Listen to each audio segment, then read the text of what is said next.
नमस्कार, आवाज समाचार में आपका स्वागत है। मैं हूं मनोज श्रीवास्तव। खबरों की शुरुआत करते हैं इस वक्त की हेडलाइंस के साथ। सीमा पर शांति और स्थिरता बनाए रखना हमारी प्राथमिकता रहनी चाहिए। म्यूचुअल ट्रस्ट, म्यूचुअल रिस्पेक्ट और म्यूचुअल सेंसिटिविटी हमारे संबंधों का आधार बने रहना चाहिए।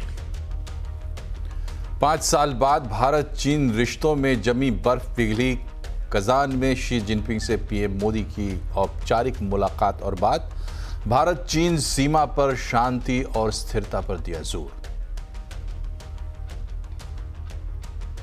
लोकसभा में एंट्री के लिए प्रियंका गांधी अब उतरी मैदान में। वायनाड से भरा पर्चा रोड शो करके पहली बार अपने लिए मांगा वोट। राहुल और सोनिया गांधी भी रहे मौजूद। महाविकास अघाड़ी में शिवसेना ने 65 उम्मीदवारों की पहली लिस्ट जारी की। इधर महायुति में बीजेपी के बाद शिवसेना शिंदे गुट ने 45, एनसीपी ने किया 38 उम्मीदवारों के नाम का ऐलान। निफ्टी बैंक एक्सपायरी के दिन बाजार में उतार चढ़ाव। सेंसेक्स निफ्टी गिरावट के साथ बंद। मिड और स्मॉल कैप में बढ़त। आईटी ने भरा जोश। फार्मा, पीएससी, ऑटो इंडेक्स गिरावट पर बंद। पराली प्रदूषण रोकने में नाकामी पर केंद्र और पंजाब हरियाणा सरकार को सुप्रीम कोर्ट की फटकार। पर्यावरण कानूनों को बताया टूथलेस। दिल्ली के पर्यावरण मंत्री गोपाल राय ने केंद्र से आर्टिफिशियल बारिश कराने के लिए लिखी चिट्ठी। उड़ीसा की तरफ बढ़ रहा है दाना तूफान और इससे निपटने की तैयारियां तेज। दक्षिण पूर्व रेलवे ने 152 ट्रेनें कैंसिल की। बचाव अभियान के लिए वायुसेना अलर्ट। एनडीआरएफ के जवानों की तैनाती।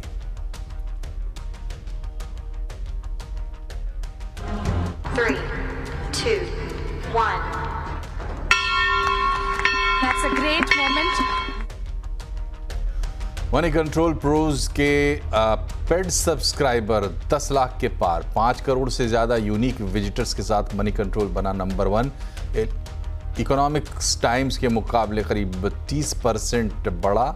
एनएससी के स्पेशल ओपनिंग सेरेमनी कर कामयाबी का मनाया गया जश्न।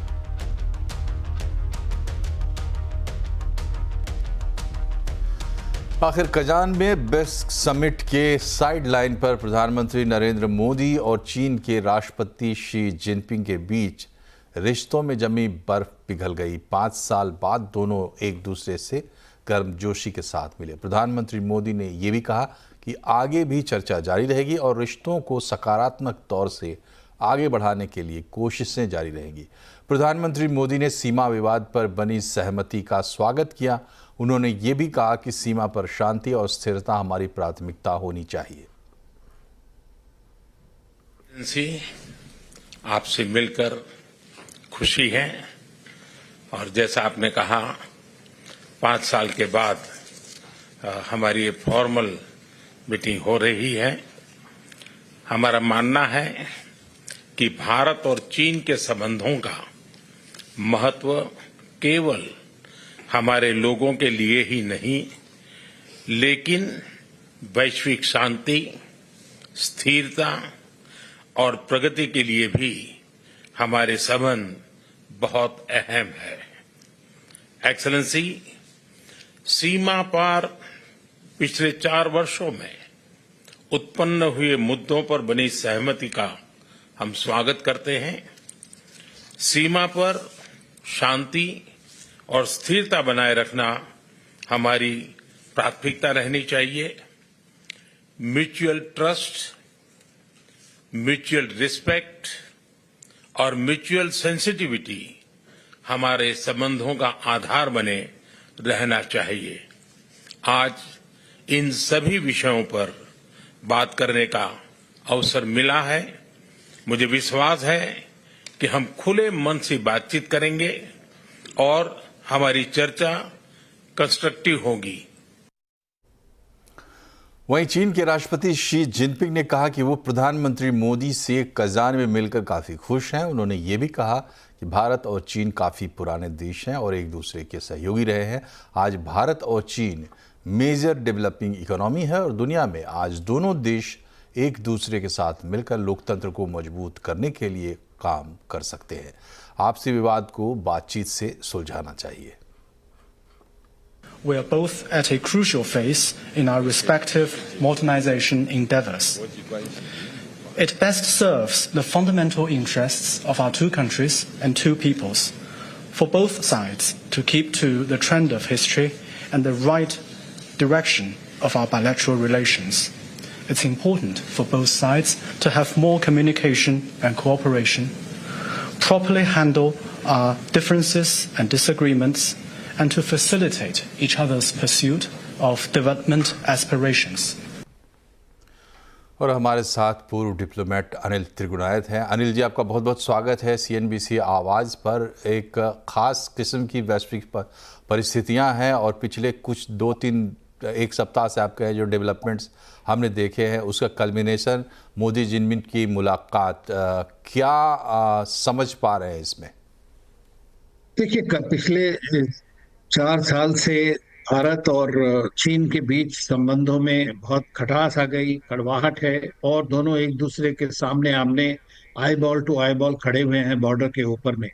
उसका इम्पैक्ट जो रीजनल ऑर्गेनाइजेशंस हैं हमने देखा है उन पे भी हुआ है, चाहे वो ब्रिक्स हो, चाहे शंघाई कोऑपरेशन ऑर्गेनाइजेशन हो, और ओवरऑल ग्लोबल स्टेबिलिटी के लिए। तो वहीं जहां प्रधानमंत्री ने ये बात कही कि हमारे रिश्ते खाली बायलैटरली नहीं बल्कि उसका इम्पैक्ट, क्योंकि 2 बड़े देश हैं, बड़ी सबसे बड़ी मोस्ट पॉपुलस कंट्रीज हैं, पावरफुल कंट्रीज हैं, लार्ज इकोनॉमीज हैं, तो उनका इम्पैक्ट जो है ग्लोबल स्टेबिलिटी के लिए और पीस के लिए बड़ा अहम है। तो इसलिए ये एक वेलकम मूव है। लेकिन चूंकि एक ट्रस्ट जो है दोनों देशों के बीच में उसका गलवान के बाद से वो काफी कम हो गया है, बल्कि है ही नहीं, तो उस चीज को रिस्टोर करने में थोड़ा टाइम लगेगा। और ये बात इसीलिए ये कहा गया कि ये जो एग्रीमेंट कल हुआ परसों, उसके जरिए ये आज की मीटिंग 5 साल के बाद हो रही है, लेकिन उसके जरिए हम ये देखना चाहते हैं कि आगे कैसे बातें बनेंगी, कैसे आगे दोनों देश बढ़ेंगे, किस तरह से बॉर्डर के ऊपर होगा। उसके लिए दोनों नेताओं ने ये बात कही कि NSA लेवल की जो एक इंस्टीट्यूशनल मैकेनिज्म है उसकी जल्दी से जल्दी मीटिंग होगी, ताकि एक जो बॉर्डर रेजोल्यूशन है उसके बारे में आगे बात चल सके, क्योंकि लाइन ऑफ एक्चुअल कंट्रोल काफी फ्लूइड है, उसके ऊपर अभी बॉर्डर एग्रीमेंट नहीं हुआ है। लेकिन जैसा प्रधानमंत्री ने कहा कि 3M's अप्रोच जो है कि म्यूचुअल रिस्पेक्ट, म्यूचुअल इंटरेस्ट और म्यूचुअल सेंसिटिविटी जो है, ये जब दोनों देशों के रिश्तों को आगे ले जा सकती हैं। लेकिन उसके लिए मैं समझता हूं कि चीन को भी पूरी सिंसियरिटी दिखानी पड़ेगी, और आज की मीटिंग के बाद ऐसा लगता है कि वो कोशिश जरूर करेंगे, क्योंकि DNA में है नहीं है ये तो हम देख सकते हैं बाद में, लेकिन कुछ मूवमेंट पॉजिटिव जो है वो आगे जरूर बढ़ेगा और ये दोनों ही देशों के लिए बड़ा अच्छा है। अनिल जी, दोनों देश आमने सामने बैठेंगे, अब बातचीत शुरू हो गई है, लग रहा है बात आगे बढ़ेगी भी। भारत को क्या चाहिए, चीन को क्या चाहिए? देखिए, भारत तो हमेशा से यही कहता रहा है कि देखिए हमारे जो बॉर्डर की जो समस्याएं हैं वो डायलॉग और डिप्लोमेसी के जरिए होनी चाहिए। दूसरी चीज, जैसे हमारा बायलैटरल ट्रेड आज की डेट में गुड्स में चीन हमारा सबसे लार्जेस्ट इंपोर्टर है, एक्सपोर्टर इंपोर्टर जिसको कहें, ट्रेड में $118 बिलियन का लगभग है, उसके बाद US आता है ब्रीफली। तो उसको अंदर जो है सारा ट्रेड चीन के फेवर में है ज्यादातर, तो उसको हम किस तरह से बैलेंस ट्रेड कर पाए। इसी तरह से जो इन्वेस्टमेंट्स हैं और टेक्नोलॉजी कोलैबोरेशन है बायलैटरल और दूसरे जगह में। तीसरी चीज ये है कि हमें देखना है कि उनका जो ग्रे जोन वॉरफेयर चलता रहता है भारत के खिलाफ, उसमें कुछ कमी आनी चाहिए, ये बहुत आवश्यक है, क्योंकि उसके खिलाफ दूसरी चीज और जगह जैसे हमारे नेबरहुड में साउथ एशिया में हम देख रहे हैं कि चीन की जो भी अप्रोचेस हैं, चाहे वो स्ट्रिंग ऑफ पर्ल्स जिसको कहते हैं कि उन्होंने पोर्ट्स वगैरह लेकर के वहां पर नेबरहुड में, और इस वक्त बांग्लादेश के जैसे हालात हैं उससे लगता है, तो ये सारी चीजें हमारे कंसर्न है।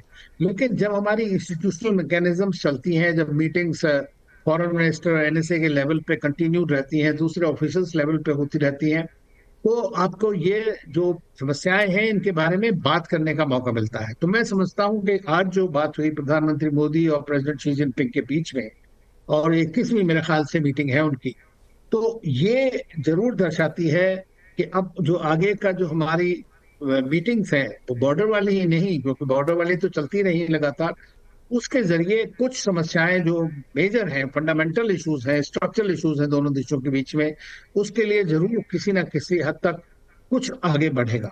और उसके लिए चीन को फिर से, मैं समझता हूँ चीन की रिस्पॉन्सिबिलिटी इस बारे में ज्यादा है, क्योंकि उन्होंने ही ब्रीच किया उस ट्रस्ट को जो था 40-42 साल के बाद में, जो हमने देखा कि 2020 में किया गया। तो उसके बाद भारत को विजिलेंट तो रहना ही पड़ेगा, इसमें कोई शक नहीं है, लेकिन स्ट्रेटेजिक कोऑपरेशन एंड कम्युनिकेशन चीन के साथ आवश्यक है, और दोनों देशों नेताओं ने भी यही बात कही है। बहुत बहुत शुक्रिया आपका अनिल जी, हमसे जुड़ने के लिए और महत्वपूर्ण धन्यवाद। विचार रखने के लिए। रूस के कजान में 16वें ब्रिक्स समिट के दौरान प्रधानमंत्री मोदी ने कहा कि Bharat infrastructure, green energy, digital transformation में अपने अनुभव ब्रिक्स सदस्य देशों के साथ साझा करना चाहेगा। प्रधानमंत्री ने ब्रिक्स की अहमियत को रेखांकित करते हुए कहा कि सदस्य देशों की इकोनॉमी $30 ट्रिलियन से ज़्यादा की है और ग्लोबल इकोनॉमी में इनकी हिस्सेदारी 40% से ज़्यादा है।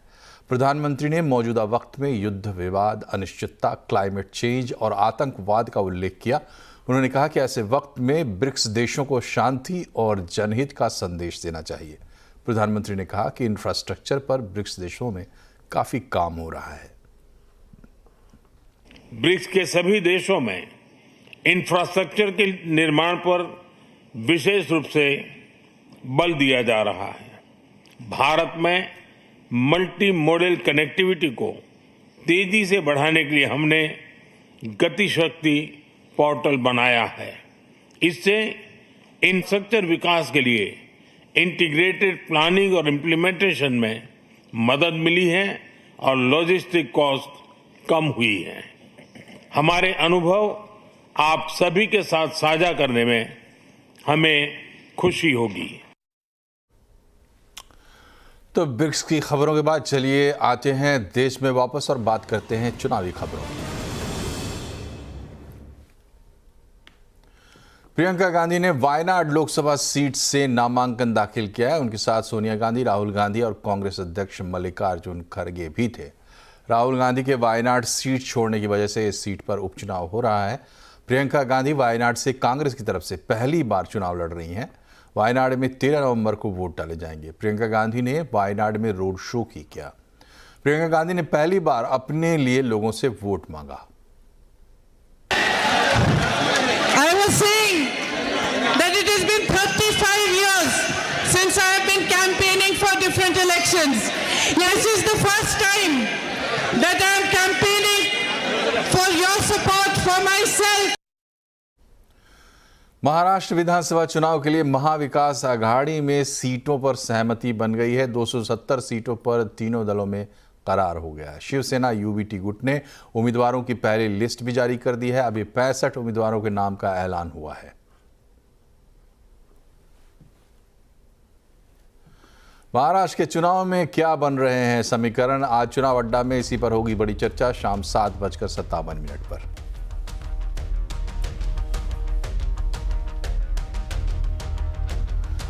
निफ्टी बैंक एक्सपायरी के दिन बाजार में उतार चढ़ाव रहा। आईटी शेयरों के चलते बाजार में थोड़ा जोश देखने को जरूर मिला, लेकिन सेंसेक्स निफ्टी गिरावट के साथ बंद हुए हैं। सेंसेक्स 139 पॉइंट गिरा, निफ्टी 37 पॉइंट गिरकर बंद हुआ है। हालांकि mid cap small cap index में बढ़त देखने को मिली।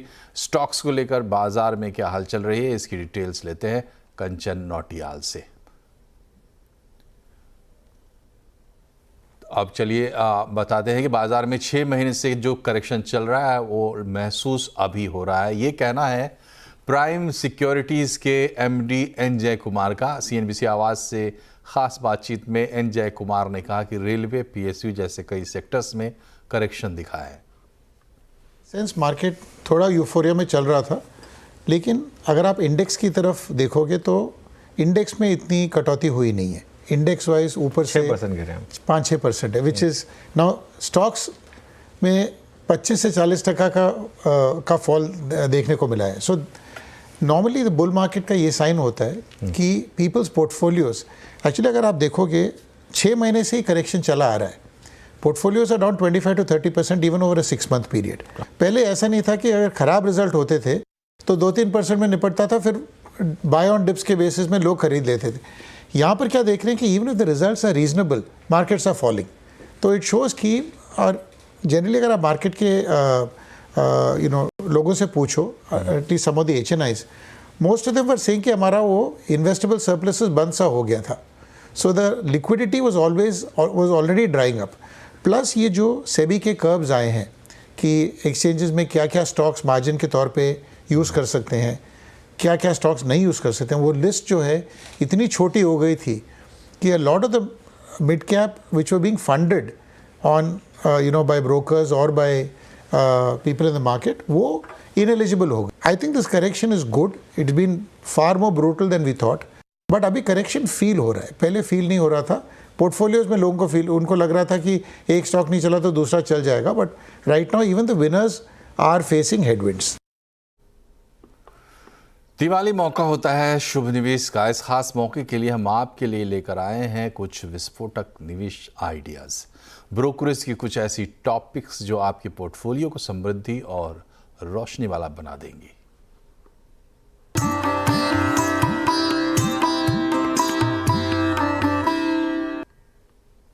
तो दिवाली पिक्स में आज जानते हैं आनंद राठी की दिवाली पिक्स, जिसे बता रहे हैं हमारे सहयोगी यतिन मोता। तो अगर हम ब्रोकरेज पिक्स की बात करें तो आनंद राठी की जो ब्रोकरेज पिक्स हैं दिवाली के लिए यहाँ 40 से 50% की एक्सपेक्ट करते हैं अपसाइड। उनमें लार्ज कैप में हिंदुस्तान जिंक उनको पसंद आ रहा है। ऑब्वियसली अगर हिंदुस्तान जिंक की बात करें तो जिस हिसाब से जिंक और सिल्वर के प्राइसेस यानी चांदी के दामों में उछाल आया है, कहीं ना कहीं हिंदुस्तान जिंक में 750 तक के टारगेट्स बन सकते हैं। करंट मार्केट प्राइस 500-530 के आसपास है, तो कहीं ना कहीं यहाँ बढ़िया अपसाइड आनंद राठी को आती हुई दिखाई दे रही है। मिड कैप्स में IRB इंफ्रास्ट्रक्चर, क्योंकि टोल कलेक्शंस डबल डिजिट्स में बढ़ रहे हैं, यहाँ भी उनका टारगेट लगभग 86 रुपीज़ के आसपास आता हुआ दिखाई पड़ रहा है। ब्लू चिप्स में टाटा टेक्नोलॉजीज़ में 1450 के टारगेट्स के साथ वो खरीदारी की सलाह दे रहे हैं। इसके अलावा जुपिटर वैगन्स 700 से 760 रुपये प्रति शेयर के हिसाब से यहाँ इनको टारगेट्स आते हुए दिखाई दे रहे हैं। और PSUs में 2 स्टॉक्स उनको पसंद आ रहे हैं, GRSE जहाँ 2650 का टारगेट है और BEML जहाँ 5400 तक के टारगेट्स आ सकते हैं आनंद राठी के हिसाब से। और इधर विनिवेश के मोर्चे पर भी एक बड़ी खबर है। विनिवेश को लेकर सरकार ने अपनी रणनीति बदल ली है। हमें एक्सक्लूसिव जानकारी मिली है कि स्ट्रेटेजिक सेल की बजाय IPO लाने पर जोर है। Economic policy editor Lakshman Roy जुड़ रहे हैं। लक्ष्मण जी, बताएं क्या है विभाग का फोकस? जी हाँ, दरअसल पिछले कुछ महीनों से आप देख रहे होंगे कि विनिवेश विभाग थोड़ी सी सुस्त दिख रही होगी, लेकिन ऐसी बात नहीं है। विनिवेश विभाग कई सारे काम कर रही है। उसमें सबसे पहली जो प्राथमिकता है वह है कि सरकारी कंपनियों की माली हालत को और ज़्यादा बेहतर किया जाए। यही वजह है कि आपने देखा होगा पिछले कुछ सालों में वैल्यूएशन काफ़ी तेज़ी से सरकारी कंपनियों का बढ़ने लगा है। दूसरा, जब हिस्सेदारी बेचने वाली बात आती है, उस पर जब सबकी नज़रें रहती हैं, तो वहाँ पर विनिवेश विभाग ने अपनी स्ट्रेटजिक रणनीति को बदल दिया है। अब स्ट्रेटजिक सेल की बजाय IPO पर ज़्यादा फोकस विनिवेश विभाग करने जा रहा है। विनिवेश विभाग के सूत्रों का कहना है कि गिरते बाजार में भी IPO को लेकर लोगों की दिलचस्पी बनी हुई है, इसलिए IPO ज्यादा से ज्यादा लाया जाए। सबसे पहला IPO जो है वो आने वाला है NTPC ग्रीन का। सेबी ने उसे मंजूरी दे दी है और अगले महीने ये बाजार में आ सकता है। दूसरा IPO सतलुज जल विद्युत निगम लिमिटेड यानी SJVNL के ग्रीन सब्सिडरी का होगा, यानी SJVNL ग्रीन एनर्जी लिमिटेड जो है उसका IPO लाने की तैयारी है। यहाँ बता दूं कि इस कंपनी का खुद का लक्ष्य 2030 तक 25,000 मेगावाट ग्रीन सेगमेंट में कैपेसिटी जोड़ने का है। इसके अलावा NHPC रिन्यूएबल एनर्जी जिसके पास 1300 मेगावाट का सोलर प्रोजेक्ट मंजूर हो चुका है, उसके IPO लाने की तैयारी है। और एक और नाम है वो है NLC ग्रीन, इसके भी IPO लाने की तैयारी है। इसमें सारी कंपनियां ग्रीन सेक्टर की इसलिए हैं क्योंकि विनिवेश विभाग का मानना है कि ग्रीन एनर्जी में लोगों की दिलचस्पी काफी ज्यादा है। रही बात स्ट्रेटेजिक सेल की, तो IDBI बैंक पहले नंबर पे है। IDBI बैंक के लिए अगले महीने डेटा रूम का एक्सेस जो इंटरेस्टेड बीडर है उनको दिया जाएगा। मार्च तक इसके फाइनेंशियल बिड जारी होने की संभावना है, लेकिन बाकी कंपनियों में रफ्तार काफी सुस्त है। शिपिंग कॉर्पोरेशन ऑफ इंडिया एक नाम जरूर है, लेकिन शिपिंग कॉर्पोरेशन ऑफ इंडिया को लेकर शिपिंग मिनिस्ट्री बहुत ज्यादा उत्साहित नहीं है। इसमें शिपिंग मिनिस्ट्री के साथ विनिवेश विभाग जल्द सलाह मशविरा करेगा, फिर अंतिम फैसला लिया जाएगा। कंटेनर कॉर्पोरेशन ऑफ इंडिया, उसमें कोई हलचल नहीं है और वो विनिवेश अब ठंडे बस्ते में डाला हुआ है। आज से NCCF की 100 से ज्यादा वैन 4 राज्यों के अंदर घूम घूम कर सस्ती दरों पर आटा, चावल, दाल, प्याज बेचेगी। केंद्रीय खाद्य मंत्री ने आज इन वैन्स को हरी झंडी दिखाकर रवाना किया है। आम जनता को इस पहल से क्या फायदा होगा, इसकी पूरी जानकारी दे रहे हैं असीम मनचंदा।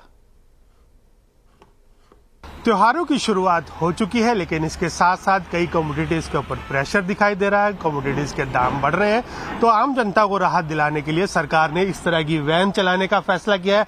ये वैन दिल्ली, एनसीआर और 4 राज्यों के अंदर घूम घूम करके सस्ती दरों पर आटा, दाल, चावल, प्याज लोगों को उपलब्ध कराएंगी। अगर मैं बात करूं या कीमतों की, तो सबसे पहले यहाँ पर भारत दाल, इसका नाम रखा गया है, मसूर दाल, आपको यहाँ पर 89 रुपए प्रति किलो मिलेगी। उसके बाद सरकार साबुत चना बेच रही है, जो कि जिसकी कीमत 58 रुपए प्रति किलो रखी गई है। उसके बाद भारत चना जो है वो दाल रखा गया है, उसकी कीमत 70 रुपए प्रति किलो रखी गई है। मूंग दाल की कीमत, साबुत मूंग दाल की कीमत 93 रुपए रखी गई है, जबकि धुली मूंग की कीमत 107 रुपए किलो रखी गई है। इसके साथ साथ सरकार इस वैन के जरिए 10 किलो का आटे का पैक बेच रही है, जिसकी कीमत 300 रुपए प्रति किलो रखी गई है, जबकि चावल के 10 किलो की पैकेट की कीमत 340 रुपए रखी गई है। साथ ही सरकार इन वैन के जरिए टमाटर और प्याज भी बेच रही है। प्याज जो है वो 35 रुपए किलो के हिसाब से बेचा जा रहा है, टमाटर 65 रुपए किलो के हिसाब से बेचा जा रहा है। तो सरकार ने ये दूसरे चरण में ये भारत दाल की फेज की शुरुआत की है, जिसके जरिए भारत ब्रांड का आटा, दाल, चावल की बिक्री की जाएगी। तो सरकार को उम्मीद है कि जैसे ये वैन्स लोगों के बीच, जनता के बीच जाकर के सामान बेचने की शुरुआत करेंगी, दूसरी जो लोग हैं, जो व्यापारी हैं, वो भी दाम कम करने के लिए तैयार होंगे। तो उससे थोड़ा सा मार्केट के अंदर एक दाम थोड़े से कमोडिटीज के कम हो सकते हैं। अब बात करते हैं मनी कंट्रोल और मनी कंट्रोल प्रो के डबल दिवाली धमाके की। बिजनेस, बाजार, फाइनेंशियल खबरों के लिए मनी कंट्रोल नंबर 1 डेस्टिनेशन है। सितंबर महीने के ताज़ा आंकड़े बताते हैं कि मनी कंट्रोल ने अपनी लीडरशिप को और मजबूत करते हुए अपने निकटतम प्रतिद्वंदी ईटी को बड़ी मार्जिन से पीछे छोड़ दिया है। मनी कंट्रोल ईटी से करीब 30% बढ़ा है। 53.16 मिलियन यूनिक विजिटर्स के साथ मनी कंट्रोल नंबर 1 पोजीशन में है, जबकि ईटी के पास 41.37 मिलियन ही है, यानी ईटी के मुकाबले करीब 12 मिलियन यूनिक विजिटर्स ज़्यादा है। Page views and time spent के मामले में भी मनी कंट्रोल ईटी के मुकाबले काफ़ी आगे है। इधर देश के सबसे बड़े digital news subscription platform money control pro ने भी कमाल किया है। इसके पेड सब्सक्राइबर्स भी 10 लाख के पार चले गए। मनी कंट्रोल प्रो के सब्सक्रिप्शन नंबर दुनिया के टॉप 15 बड़े न्यूज़ सब्सक्रिप्शंस में शुमार हो गए हैं। आपको बता दें, money control listed company network 18 का हिस्सा है। स्क्रीन में दिख रहे बारकोड को स्कैन कीजिए और बनिए मनी कंट्रोल प्रो का हिस्सा।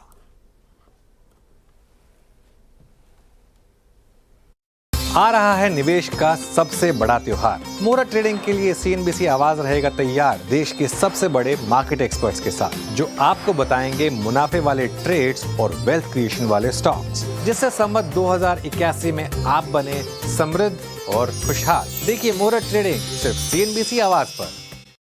फिर से आपका स्वागत है। राजधानी में हवा खराब होने से बेहद खराब होती जा रही है। राजधानी के 25 इलाकों में एयर क्वालिटी इंडेक्स 300 और 400 के बीच पहुंच गया है। आनंद विहार में AQI 400 के पार निकल चुका है। दिल्ली सरकार के पर्यावरण मंत्री गोपाल राय ने केंद्र सरकार को आर्टिफिशियल रेन के लिए चिट्ठी लिखी है और बताया है कि आने वाले 2 से 3 दिन में प्रदूषण का स्तर और ज़्यादा बढ़ सकता है।